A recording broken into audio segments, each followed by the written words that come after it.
नमस्कार दोस्तों, आज मैं आपको मिलवाने जा रहा हूं हरियाणा की एकमात्र election management company young India leadership के डायरेक्टर श्री मनोज गौतम जी से।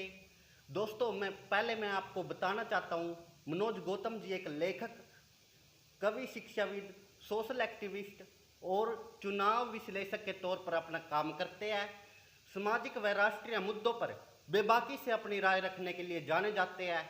दोस्तों, जिस प्रकार से हरियाणा में पंचायती राज व्यवस्था के तहत ग्राम पंचायत, ब्लॉक समिति और जिला परिषद के चुनाव होने जा रहे हैं, मैं आपके जरिए मनोज गौतम जी से जानना चाहूँगा, यंग इंडिया लीडरशिप क्या है। नमस्कार सर। नमस्कार गौरव जी। सबसे पहले तो वायरल हरियाणा की पूरी टीम और तमाम दर्शकों का मैं अभिनंदन करता हूं। दरअसल यंग इंडिया लीडरशिप भारत निर्माण का एक प्रयास है, एक इलेक्शन मैनेजमेंट कंपनी है जो लोकतांत्रिक व्यवस्था में चुनावी सिस्टम को किस तरह से बेहतर बनाया जाए, किस तरह से मतदान का प्रतिशत बढ़ाया जाए, किस तरह से चुनाव में आने वाले लोग अच्छे हों, जो राजनीतिक शुचिता की हम बात करते हैं वो किस तरह से हो, और एक ऐसा वर्ग तैयार किया जाए जो सिर्फ देश के निर्माण के लिए राजनीति करना चाहता हो, जो किसी लालच के लिए, किसी स्वार्थ के लिए, किसी कुर्सी के लिए नहीं। हम राजनीति की आलोचना बहुत खूब करते हैं, जब भी कोई गड़बड़ हो जाती है तो हम राजनीति की आलोचना करते हैं, लेकिन इसके सुधारों के लिए हम काम नहीं करते। तो यंग इंडिया लीडरशिप एक ऐसा प्रयास है जो देश की राजनीति के शुद्धिकरण के लिए कार्य कर रहा है। सर, आप लोगों का उद्देश्य क्या है यंग इंडिया लीडरशिप? हाँ, यंग इंडिया लीडरशिप के साथ साथ हमारा एक और संस्थान है, the school of political leadership. इस देश में किसी ना किसी बहाने से 6 से 8 करोड़ लोग राजनीति में एक्टिव हैं, चाहे वो रेजिडेंट वेलफेयर एसोसिएशन की बात हो, कर्मचारी यूनियन की बात हो, मजदूर यूनियन की बात हो, राजनीतिक दल और उनके अलग अलग विंग जो हैं, चाहे वो महिला विंग है, यूथ विंग है, कर्मचारी विंग है, बुद्धिजीवी विंग है। इस तरह से लगभग 6 से 8 करोड़ लोग इस देश में राजनीति में सक्रिय हैं, 140 करोड़ लोगों में से। इस देश में प्लम्बर, कंडक्टर, इंजीनियर, डॉक्टर सबके लिए ट्रेनिंग है, लेकिन 6 से 8 करोड़ लोगों में से जो लोग संसदीय व्यवस्था में जाने हैं, प्रत्येक स्तर पर संसदीय व्यवस्था है। गांव में ग्राम पंचायत एक सदन है, ब्लॉक स्तर पर ब्लॉक समिति एक सदन है, जिला स्तर पर जिला परिषद एक सदन है, फिर विधानसभा और विधान परिषद स्थान है, और फिर लोकसभा एक सदन है। 6 से 8 करोड़ जो लोग हैं, जो जाने अनजाने, जिनके संकल्प और विजन और दृष्टिकोण क्लियर नहीं है, वो इस काम में लगे हुए, इन्हीं लोगों में से देश की राजनीति में चुन के लोग जाने हैं। इन्होंने ही सदन में बैठ के नीतियां बनानी है, और दुर्भाग्य से इनके लिए कोई ट्रेनिंग व्यवस्था नहीं है। पूरे एजुकेशन सिस्टम की बात करें तो इनके लिए कहीं कोई प्रशिक्षण नहीं है। तो फिर हम देश की राजनीति की आलोचना नहीं कर सकते, हमें उससे पहले प्रशिक्षण की बात करनी होगी। तो हमारा जो कंसेप्ट है यंग इंडिया लीडरशिप, और उसका एक सिस्टर कंसर्न है the school of political leadership, उसमें हम यूथ जो है, एस्पायरिंग यूथ है, जो पॉलिटिक्स में जाना चाहता है, उसको कुछ बेसिक्स ऑफ पॉलिटिक्स सिखाने का हमारा इरादा है, और एक भारत निर्माण का कार्य है। मैं और इस कंपनी के जो फाउंडर हैं डॉक्टर अनिल सिंघानी, और बहुत सारी टीम है जो इस काम में लगी हुई है। सर, मैं आपसे जानना चाहूँगा कि भारतीय लोकतंत्र में क्या क्या चुनौती आती है? देखिए, जहाँ तक भारतीय लोकतंत्र की बात करें, अपने आप में एक बहुत बड़ी चुनौती है।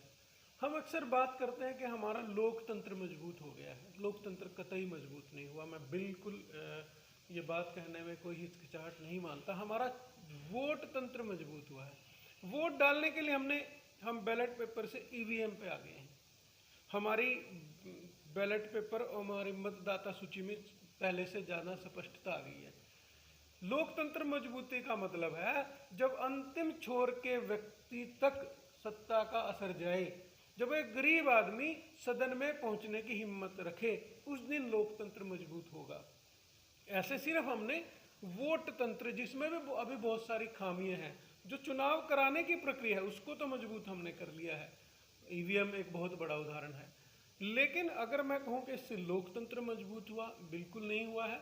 आज भी जो 95% लोग हैं वो सदन में, चाहे वो प्रदेश स्तर की असेंबली की सदन हो या फिर देश की महापंचायत हो, वो पारंपरिक राजनीतिक घरानों के लोग हैं। केवल 5% ऐसे लोग अभी सदन में पहुंचे हैं जो नॉन पॉलिटिकल फैमिली बैकग्राउंड से हैं।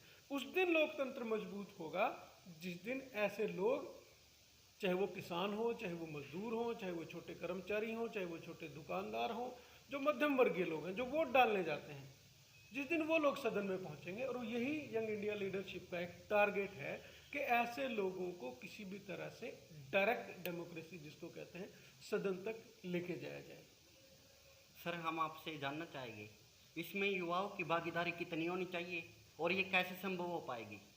देखिए, युवाओं की भागीदारी बहुत जरूरी है, और इस 4 लाइनें हैं कि पर्वत रास्ता दे सकता है, बहती दरिया भी रुकती है, इतिहास उस तरफ जाता है जिस ओर जवानी झुकती है। देश में जब जब बड़े बदलाव आए हैं, युवाओं के कंधों पर चढ़कर ही आए हैं। आज युवाओं की भागीदारी राजनीति में ना के बराबर है। राजीव गांधी जी की दूरदर्शिता थी कि उन्होंने 21 से 18 वर्ष मतदान की आयु करी, जिससे सहभागिता राजनीति में बढ़ी। 65 करोड़ युवाओं का देश है, लेकिन जब निर्णय लेने की बात है उसमें युवाओं की हिस्सेदारी नहीं है। और एक पिछले 20, 30, 50 साल से एक परंपरा रही कि युवाओं को ये कहकर डरा दिया गया कि नहीं, राजनीति आपका काम नहीं है, आप तो पढ़िए लिखिए काम कीजिए। युवाओं को राजनीति में दिलचस्पी लेनी पड़ेगी। जिस देश के लोग राजनीतिक रूप से निष्क्रिय होते हैं, वहाँ सबसे बड़ा दुष्परिणाम ये होता है कि वहाँ अयोग्य लोग उन पर शासन करते हैं। अगर देश के लोग राजनीति में सक्रिय नहीं होते तो अयोग्य लोग आप पर शासन करेंगे, और गाहे बगाहे ये होता रहा है देश में। प्रदेश की सरकारों में, देश की सरकारों में ऐसे लोग खूब आते रहेंगे। तो हमें आलोचना के दायरे से निकलकर सक्रिय राजनीति के लिए एक ऐसा नौजवान तबका तैयार करना पड़ेगा जिसका उद्देश्य कुर्सी ना हो, जिसका उद्देश्य पावर हासिल करना ना हो, जिसका उद्देश्य पैसे कमाना ना हो, जिसका उद्देश्य राष्ट्र का निर्माण करना हो। दोस्तों, हम आपके जरिए श्री मनोज गौतम जी से अंतिम सवाल ये जानना चाहेंगे, सर आप लोगों की किस तरह से मदद करते हैं? देखिए, एक बहुत बड़ा चैलेंज हमने एक्सेप्ट किया है कि जो सबसे पहला पड़ाव है भारतीय राजनीति का, सबसे जो निचले दर्जे का चुनाव है, जो पंचायती राज एक्ट के तहत, चाहे वो पंचायत का चुनाव है, ब्लॉक समिति का चुनाव हो, जिला परिषद का चुनाव है, उसके लिए अच्छे लोग तैयार कर लें। हम उसके लिए जो हमारे साथी हैं उनका चयन करते हैं और उनको सर्वे, उनकी टीम बिल्डिंग, उनकी बूथ मैनेजमेंट और उनकी पर्सनैलिटी डेवलपमेंट, उसके लिए उनको प्रशिक्षण देते हैं, और उनको मीडिया मैनेजमेंट, किस कंटेंट के साथ किस मुद्दे पे बोला जाए, ये सब कुछ हम उनको सिखाते हैं। और सर्वोपरि हमारा उद्देश्य ये है कि हम ऐसे लोग तैयार कर पाएँ देश और प्रदेश में, जो आने वाले समय में वास्तव में राजनीति जो है एक बहुत पवित्र शब्द है। जो पश्चिम में पॉलिटिक्स है वो राजनीति नहीं है। पॉलिटिक्स का मतलब है कि किन्हीं भी टिक्स के द्वारा राज करना, लेकिन भारतीय संदर्भ में राजनीति का अर्थ बहुत पवित्र और पावन, राजा का धर्म जो है वो राजनीति है। तो जिसका अर्थ बदल गया है, और उसके लिए बहुत सारे तत्व जिम्मेदार हैं। किसी एक दल का हम नहीं नाम ले सकते, जितने भी दल आए और दल आके दल बनती रही। भारतीय राजनीति को बहुत बड़े शुद्धिकरण अभियान की जरूरत है। यंग इंडिया लीडरशिप आप सबके सहयोग से उसी रास्ते पर निकला हुआ है।